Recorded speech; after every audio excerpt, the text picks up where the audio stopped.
What if I told you? The smarter a man becomes, the lonelier he often gets. Not because he hates people, not because he is arrogant, but because he sees what others choose to ignore. Today, we explore why high IQ men often walk alone, through the ruthless lens of Machiavelli. Most people believe intelligence brings admiration, success, and social power.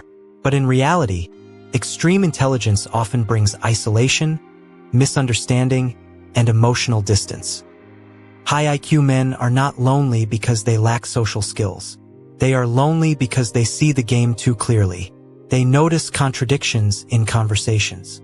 They detect manipulation in smiles. They hear insecurity behind confidence. They feel bored by shallow talk.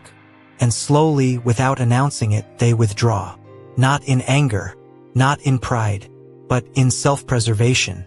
Machiavelli believed that those who understand human nature deeply cannot fully belong to society.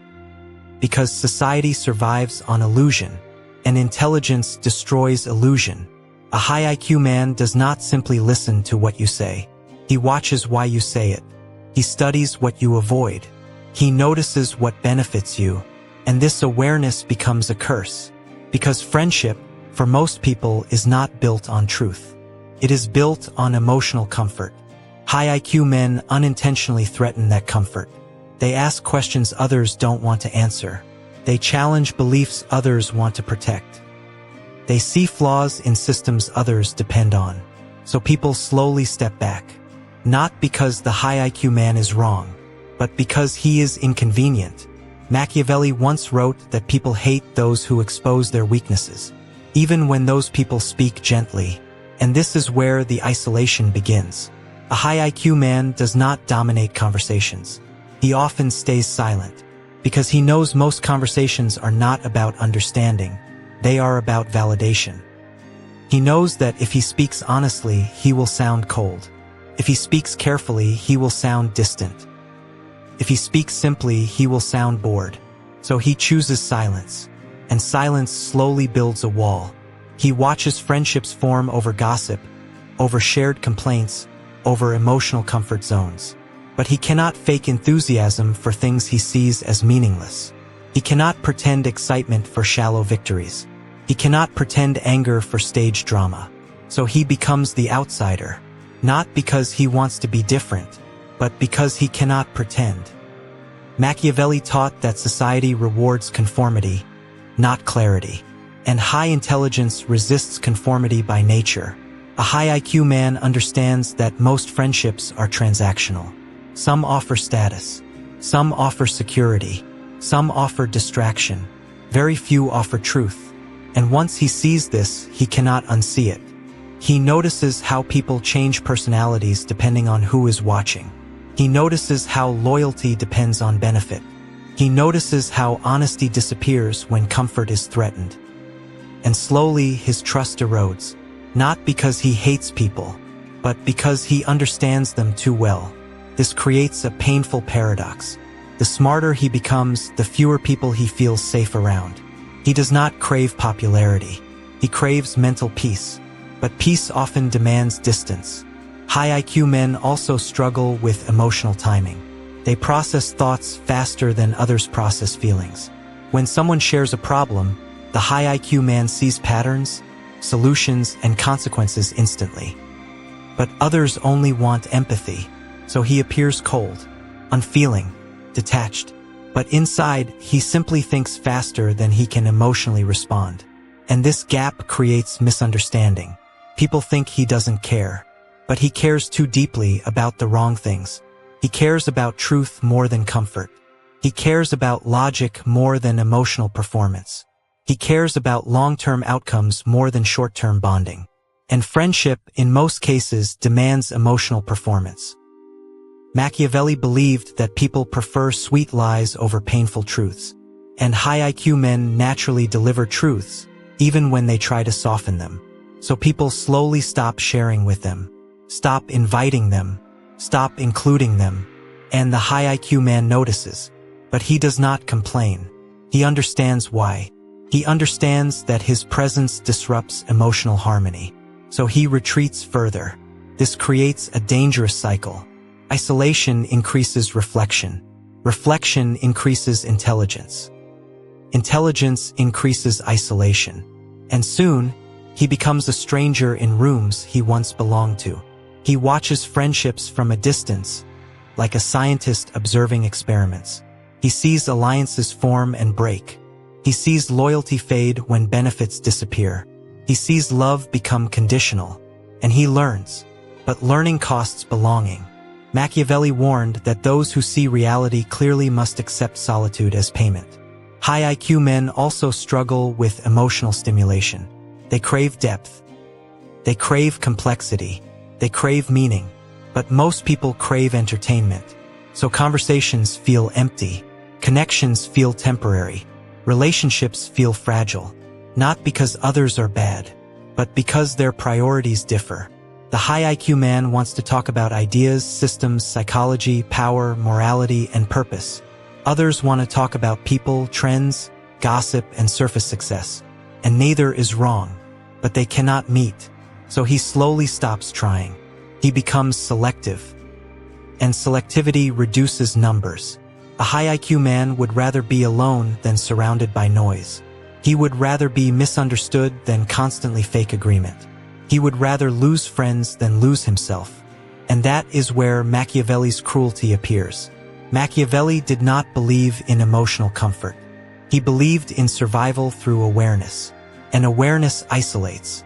Because once you understand how easily humans lie to themselves, you stop trusting easily.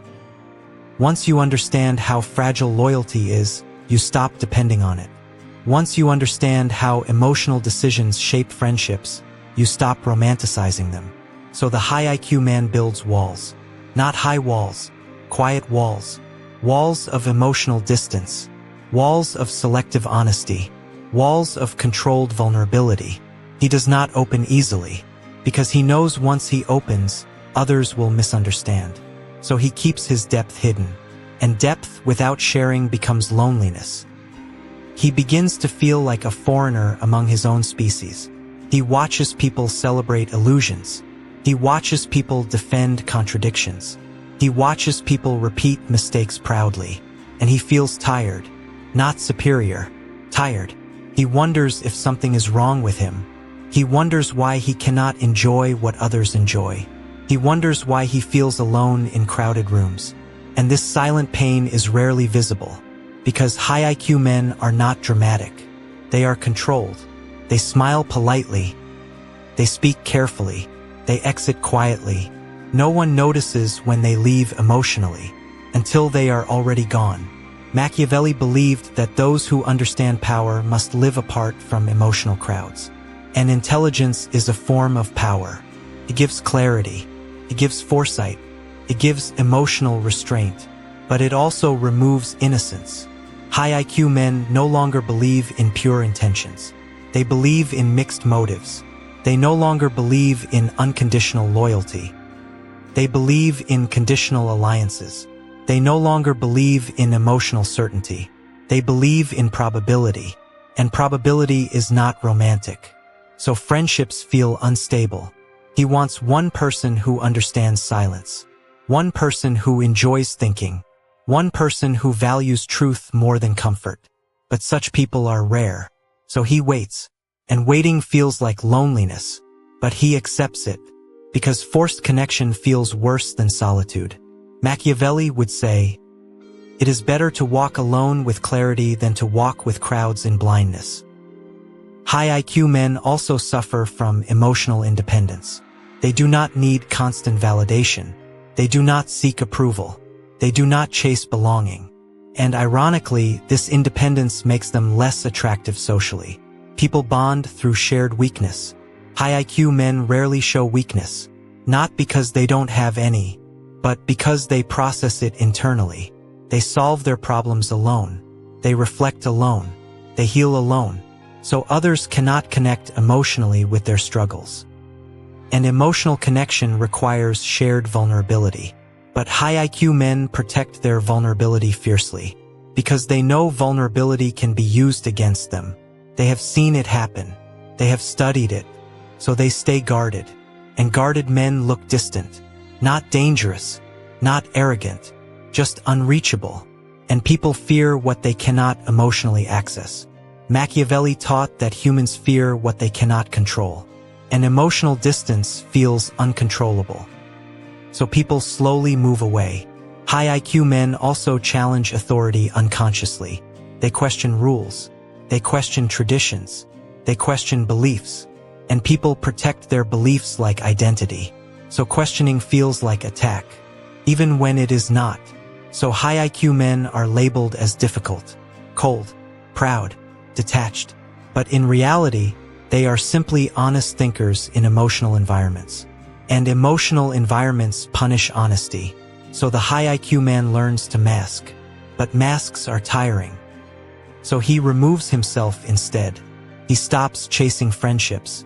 He stops proving kindness. He stops explaining intentions. He becomes calm, quiet, observant, and people mistake this calm for arrogance. But it is actually acceptance. Acceptance that most connections are temporary. Acceptance that understanding is rare. Acceptance that solitude is safer. Machiavelli would say, "The price of awareness is loneliness, but the reward is freedom." High IQ men eventually learn to enjoy their solitude. Not because they hate people, but because they finally feel understood by their own mind. They read, they think, they create, they observe, they build inner worlds when outer worlds disappoint. And this inner world becomes their true companion. But even then, they secretly wish for one soul who understands. Not many, just one. Because one genuine connection is worth more than 1,000 shallow ones. And that is the tragedy. High IQ men are not friendless because they are unlovable. They are friendless because they are too real for comfortable illusions. They are not cold. They are careful. They are not arrogant. They are selective. They are not lonely because they are broken. They are lonely because they are awake. Machiavelli believed that those who awaken must walk alone until they find others who are awake too. And those meetings are rare. But when they happen, they change everything. Until then, the high IQ man walks quietly through noisy worlds, carrying thoughts too heavy for casual friendships. He does not complain. He does not beg. He does not chase. He simply continues, thinking, observing, understanding, and living with a loneliness that is not empty, but heavy with awareness. If this video something inside you, then you are not alone in your solitude. Like this video if you value depth over noise. Subscribe if you walk a different mental path. And comment one word that describes your mind right now. Because sometimes the loneliest minds are the strongest ones. And the strongest minds deserve to be understood.